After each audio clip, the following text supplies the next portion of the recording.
बदलापूर येथे झालेल्या 2 मुलींवर झालेल्या अत्याचाराच्या निषेधार्थ शहरातील पुण्यश्लोक साम्राज्य संघटना व संघर्ष सेनेच्या वतीने राज्याचे मुख्यमंत्री तसेच गृहमंत्री यांना सोलापूर जिल्हाधिकारी यांच्या माध्यमातून निवेदन देण्यात आलं आहे। या निवेदनात म्हटलं आहे की बदलापूर येथे लहान मुलावर झालेला प्रकार अत्यंत धक्कादायक आहे। त्याचबरोबर तातडीने आपण निर्णय घेतला त्याचे आभार। तरी पण श्री शिवरायांच्या पुण्यभूमीवर असे कृत्य घडणे म्हणजे महाराष्ट्राचं दुर्भाग्य। पण अशा कृत्यावर आळा बसण्याकरिता त्या नराधामांना बंद खोलीत फाशी नव्हे तर भर रस्त्यात एन्काउंटर अथवा त्यांचे जिवंतपणे सरकलम करण्यात यावे या पद्धतीची विनंती पुण्यश्लोक साम्राज्य संघटनेच्या माध्यमातून करण्यात आली आहे। याची कडक अंमलबजावणी झाली नाही तर आम्ही उग्र आंदोलन करू असा इशारा पुण्यश्लोक साम्राज्य संघटनेच्या वतीने देण्यात आला आहे। यावेळी उपस्थित पुण्यश्लोक साम्राज्य संघटना संस्थापक चंद्रशेखर पाटील, शेखर बंगाळे संस्थापक अध्यक्ष संघर्ष सेना, निखिल घोडके प्रदेशाध्यक्ष पुण्यश्लोक साम्राज्य संघटना, करण गडदे क्रांतीवीर किसान सेना, संदीप दायगोडी, रणजित मळघे, गौरव पवार, संदीप कांबळे आदी उपस्थित होते।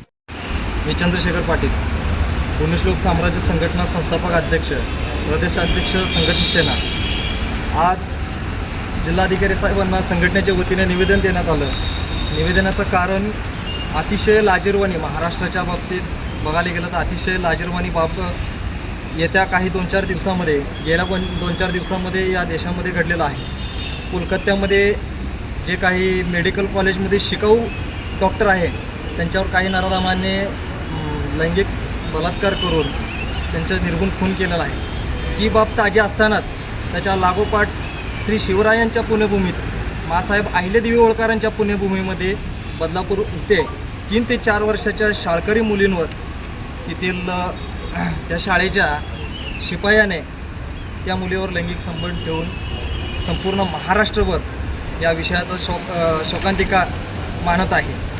तर संघटनेच्या वतीने आम्ही माननीय मुख्यमंत्री साहेब असतील, गृहमंत्री देवेंद्रजी फडणवीस साहेब असतील, जिल्हाधिकारी साहेबांच्या मार्फत संघटनेच्या वतीने निवेदन देण्यात आलं आहे। आणि निवेदनाच्या आमच्या प्रमुख मागण्या अशा आहेत की जे हे कृत्य करणाऱ्या नराधामांना जास्तीत जास्त कडक कारवाई झाली पाहिजे आणि त्यांना बंद खोलीमध्ये फाशी नव्हे तर 4 चौघांमध्ये आणि रस्त्यामध्ये त्यांचं सरकलम करण्यात यावं अशी आमची संघटनेची मागणी आहे।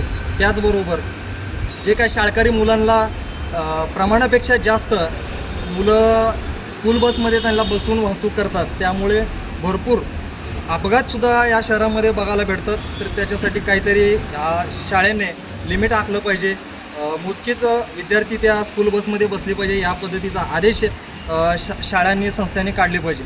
त्याचबरोबर संपूर्ण शाळेमध्ये स्टाफ रूममध्ये असतील, प्रत्येक वर्गामध्ये असतील, महाराष्ट्रामध्ये शिक्षणाधिकाऱ्यांनी असा आदेश काढला पाहिजे की प्रत्येक वर्गात शाळेच्या परिसरामध्ये CCTV बसवलं गेलं पाहिजे आणि त्याचं महिन्याला ऑडिटही झालं पाहिजे।